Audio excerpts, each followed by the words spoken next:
할렐루야. 이 복된 새벽에 주님을 만나러 오신 모든 성도님들을 환영하고 축복합니다.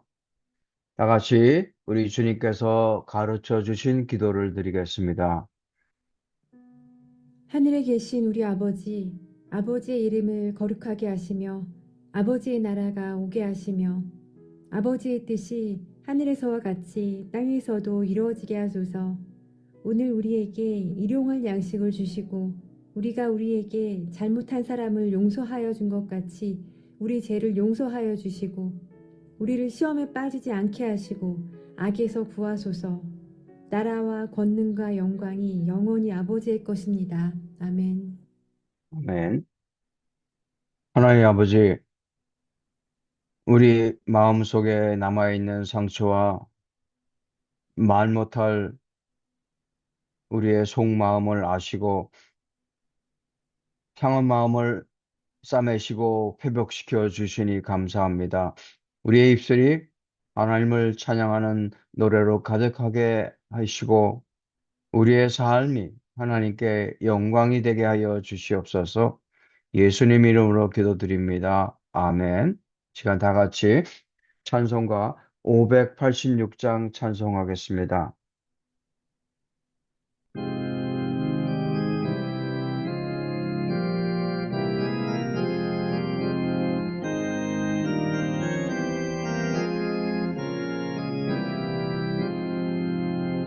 어느 민족 누구에게나 결단할 때 있나니 참나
우리에게 주시는 하나님의 말씀은 시편 147편 1절로 20절 말씀 되겠습니다. 제 147편.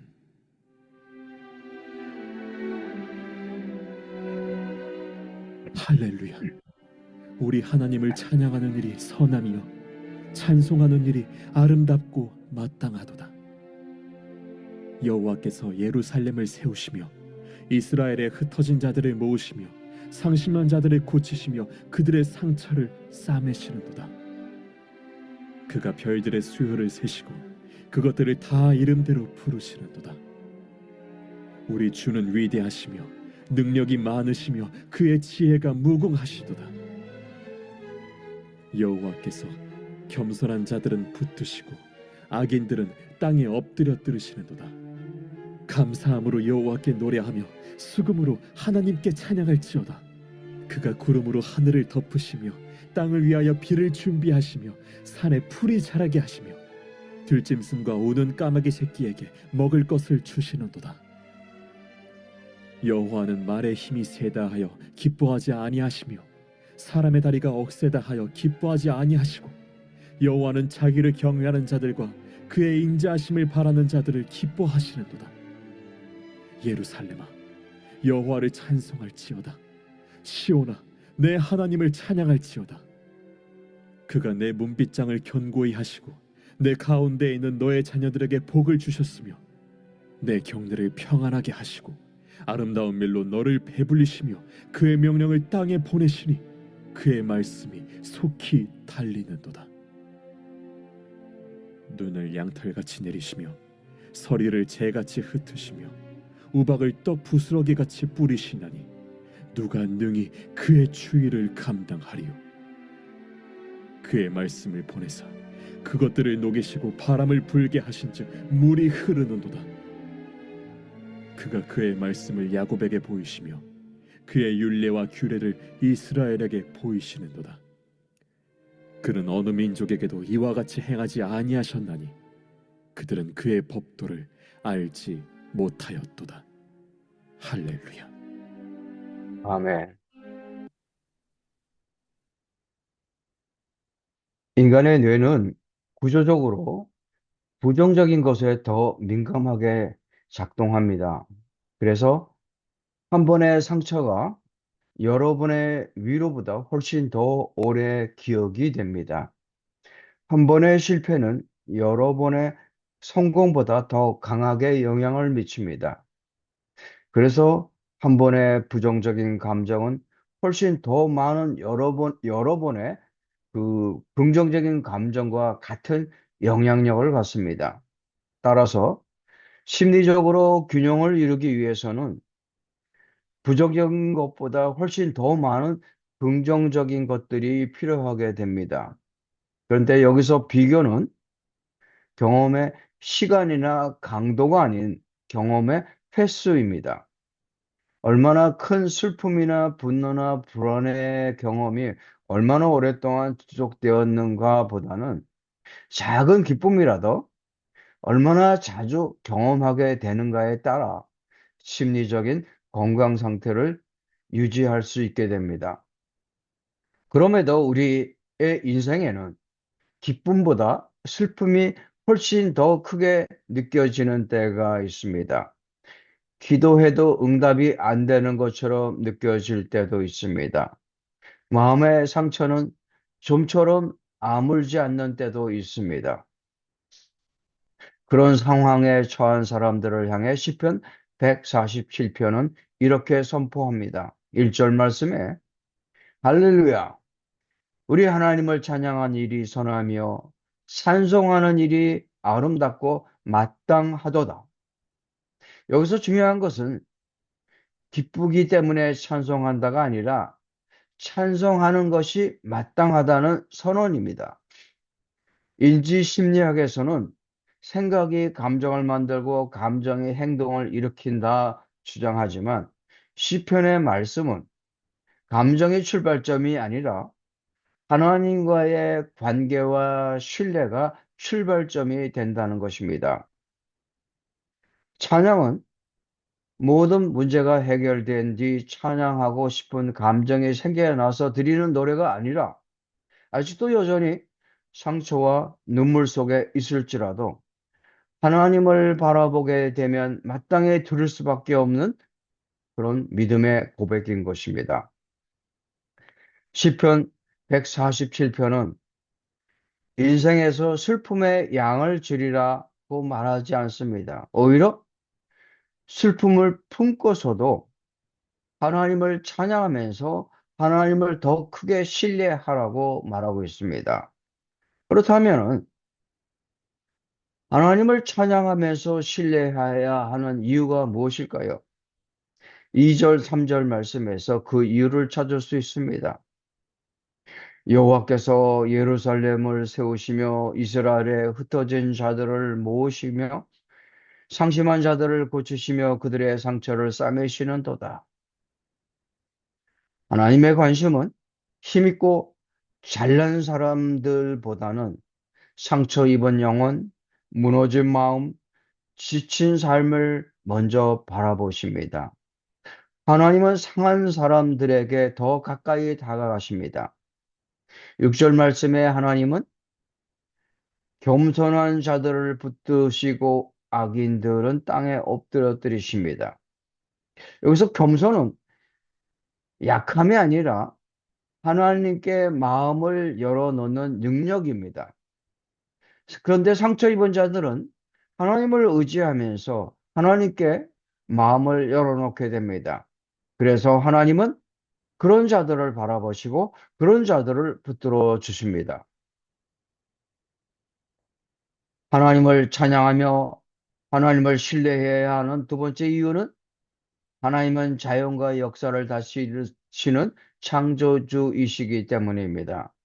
하나님이 만드신 모든 자연의 질서는 우연이나 저절로가 아니라 하나님이 지금도 작동시키고 계시기 때문입니다. 세 번째 이유는 하나님은 그의 백성을 특별한 은혜로 돌보시기 때문입니다.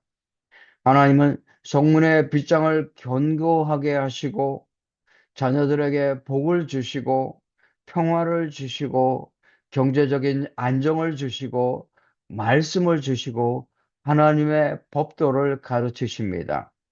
20절 말씀에 그는 어느 민족에게도 이와 같이 행하지 아니하셨다고 합니다. 그래서 감사할 수밖에 없고 그래서 마땅히 찬양할 수밖에 없는 것입니다. 그렇기 때문에 지금 우리가 어떤 상황에 처해 있을지라도 하나님을 찬양할 이유가 충분하다는 것입니다. 오늘도 우리 모두가 그런 하나님을 신뢰하고 그런 하나님을 바라보고 그런 하나님께 마음을 맡기는 하루가 될 수 있기를 축원드립니다. 늘 기쁜 일이 생기고 그래서 감사해서 찬양하는 것이 아니라 오히려 찬양하기 때문에 더욱 기뻐하고 감사하고 신뢰할 수 있게 되기를 축원드립니다. 다 함께 기도하겠습니다. 오늘 말씀을 통해 우리의 마음을 다시 한번 돌아볼 수 있게 바랍니다. 아직도 우리 마음속에 남아있는 상처와 말 못할 아픔들을 아시는 하나님께서 우리의 상처를 싸매주시고 회복시켜 주시기를 기도하겠습니다. 날마다 우리의 입술이 하나님을 찬양하는 노래로 가득하게 하시고 우리의 삶이 하나님께 영광이 될 수 있도록 기도하겠습니다. 교회를 위해 기도하겠습니다.